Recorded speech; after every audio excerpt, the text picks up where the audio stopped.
There were mixed reactions from Filipinos, especially that President Ferdinand Marcos Jr. left for the U.S. on the day of Labor Day. Several labor groups staged different protests around the country.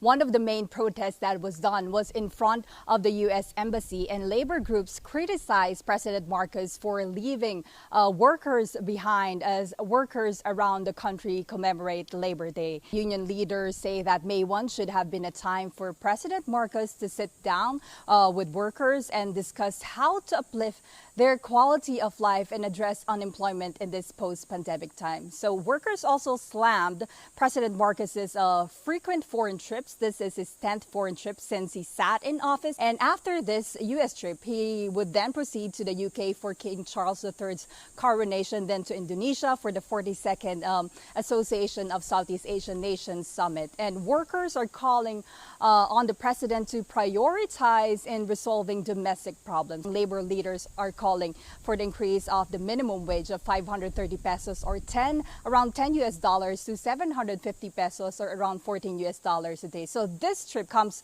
at a time that the Philippine-US has just concluded its biggest joint military exercises and announcement of 4 new military sites under the Enhanced Defense Treaty or EDCA, and different groups have been conducting protests since the announcement of the opening of new military sites. They fear that the country will be only used as a staging ground for U.S. military intervention in the region. But President Marcos made it clear, and he spoke to reporters before he left for the U.S., that he will not allow the Philippines to become a staging post for any kind of military action, and emphasized that the country is committed to work for peace in the region. And he said that the goal is simple. The country will work for peace and will not encourage provocative action rather than that will involve the Philippines by another country.